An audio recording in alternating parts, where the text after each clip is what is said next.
Virginia here. This morning I wanted to show you how to add a false or a fake stitch.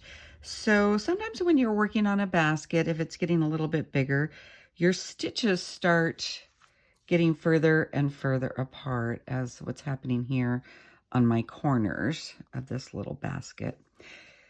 So I wanted to show you how to add a false or a fake stitch. I've done it in several projects and it really goes unnoticeable unless you're really looking for it. So here's one that I created on this corner.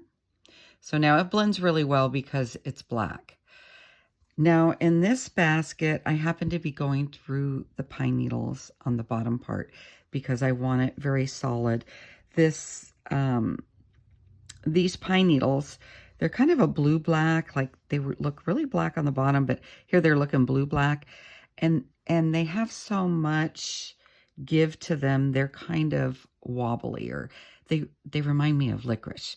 But anyway, I need to add some more stitches to make the stitches a little bit closer. I like to keep them about 1/4 of an inch, but you know, as you get bigger, the stitches spread apart. So here's one that I created on this corner.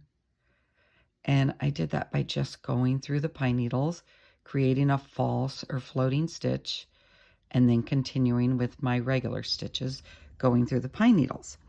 So I am going to show you how I do that without knocking stuff over.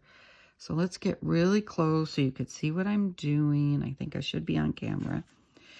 So rather than going through this next stitch, I want to add a stitch because I know I'm going to get further and further apart. So if you're really far apart, you could go here and just create a V-stitch or a wheat stitch, and it's going to add 2 legs. But I prefer to go through the needles in this basket and just create a false or floating stitch. So I'm just going, I want it to be strong here because it's not hooking up to another thread. So I am going right through the middle of the needles, which I normally wouldn't do. I usually go through the top third, but I want this to remain strong because this is the bottom. So can you see that false stitch there? And then I'm just going to go ahead and hook back up to my regular thread, going through the needles again, top 1/4, and I'm going to find that other thread down there. It's really hard to see because it's black, but I think it's right. That looks like it right there. Okay. So I'm picking up that thread on the bottom from the front and the back, going through the top 1/4 of the needles. And then I'm going to come up and over, and I'm going to create another false stitch right here. Because see how far apart that is? That's over 1/2 inch, and these are a lot closer. So again, I'm going to go through the middle because I want it strong. Coming out there, there's no thread to hook up through because there's no stitch on that bottom. Making a false stitch, tying it down, getting it where I want it. And especially in this basket, it's black thread on black needles. You will not even notice. You will have to look for it. Then I go back to my regular stitching, and I'm going through the top 1/4 of the needles, and I'm coming out through that thread in the back. There you go. Securing it down.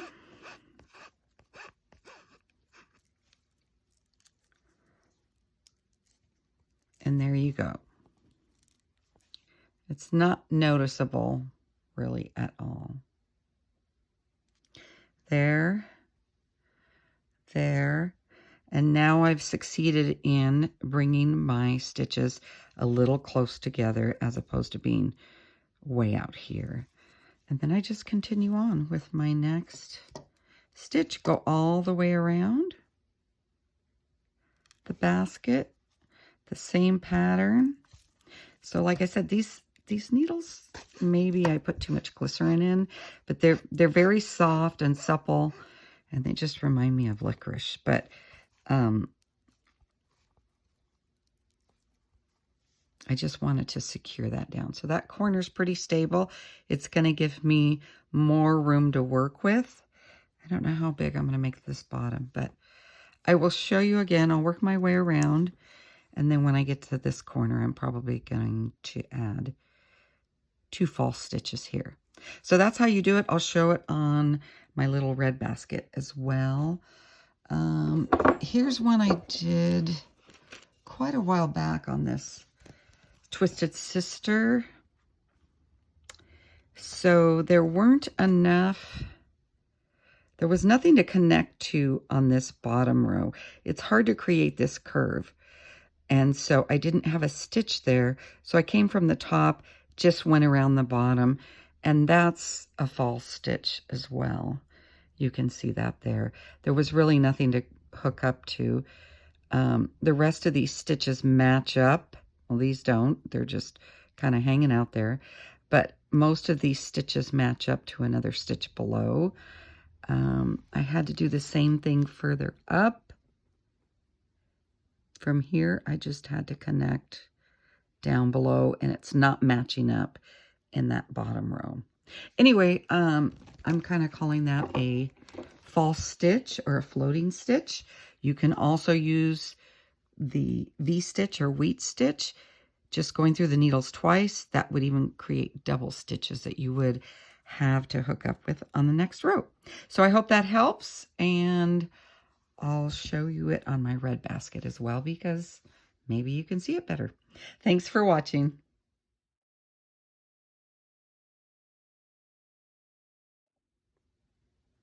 Okay, here it is a couple more times on the black. We are working on a false or floating stitch. I got too much wax on there.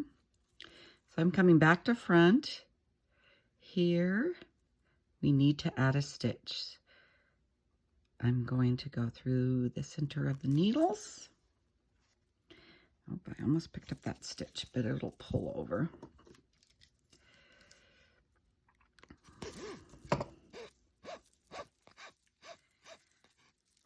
Pull it down. It's hardly noticeable. Then I will go back to my regular stitch. Bend over. I'm going to go through the top quarter of the needles and the thread. Come pick up the thread in the back. There we go.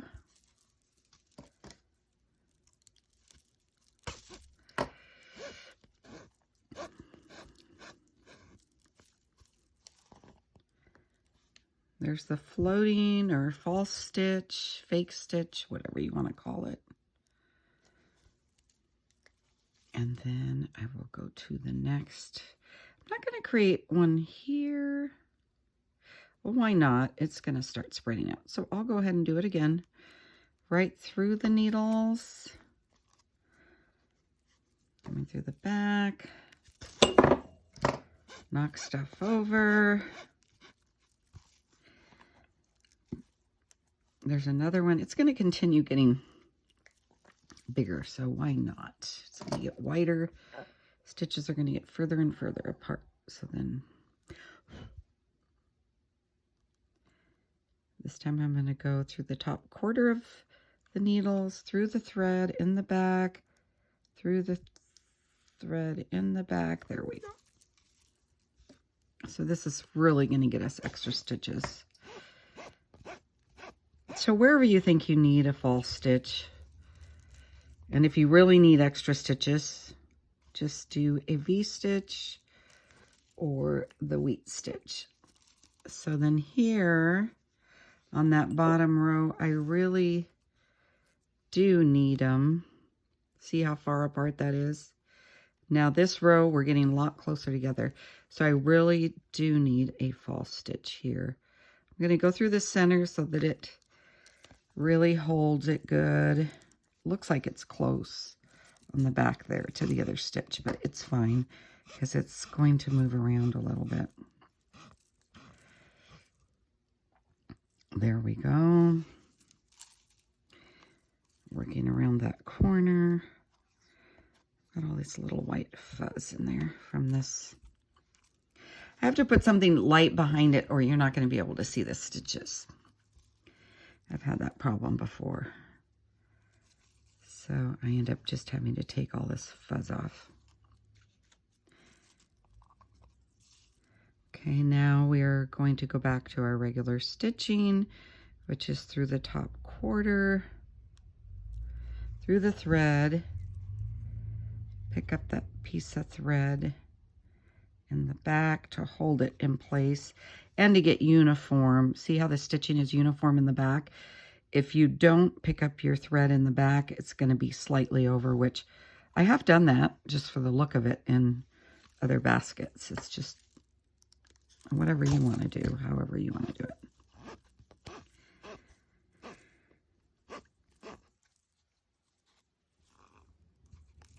There we go. So now it kind of moves it around, evens them up. So they're about 1/4 inch. That's giving me 3 extra stitches when I get around to the next row. So see, it blends pretty easily unless you're looking for it. Regular stitch, false stitch, regular stitch, false stitch, regular stitch, false stitch, or floating stitch. Whatever you want to call it. I call it different things. So I hope that helps. I'll show you in red right now.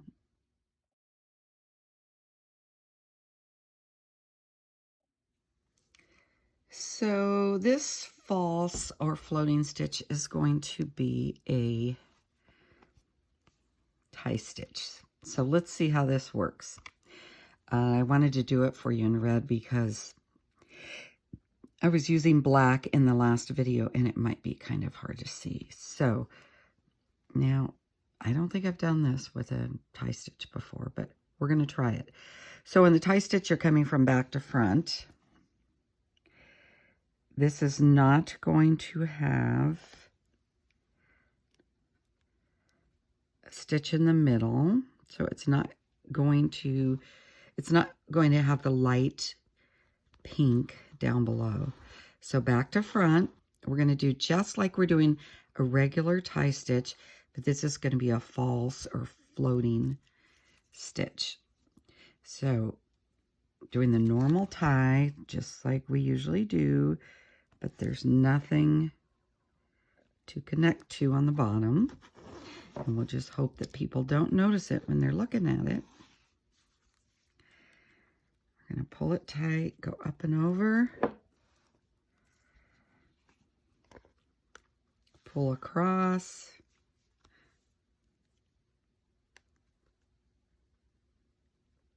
the back, come through your little loop that you've held, pull it snug.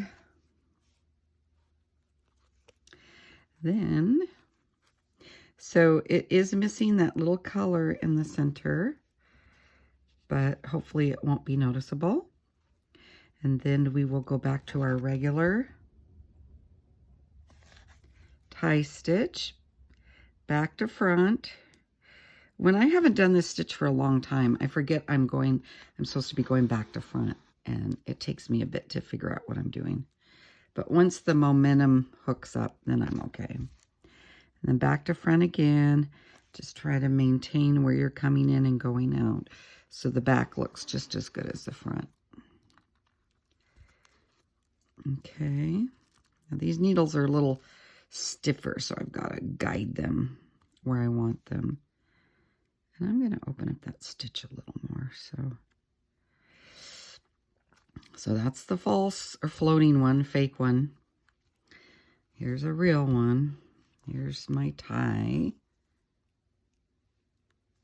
And then here's the back.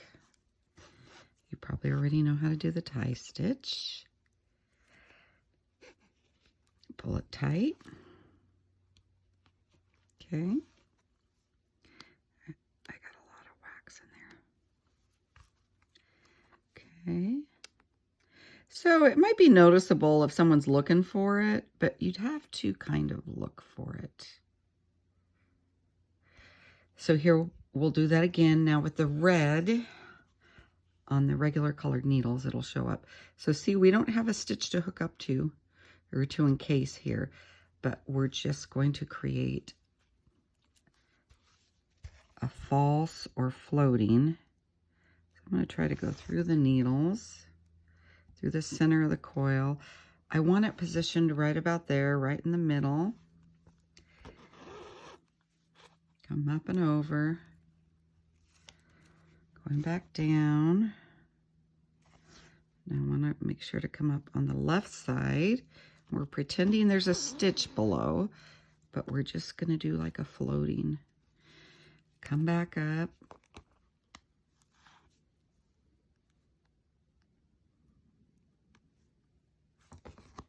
Come through your little loop in the back. So now you have, I probably should have created one here, but I will do that when I get to that next row. Anywhere I feel that it needs it, I'll just create that floating stitch. But now you've got more tie stitches to attach to. I'll do it over here as well because they're really getting far apart here.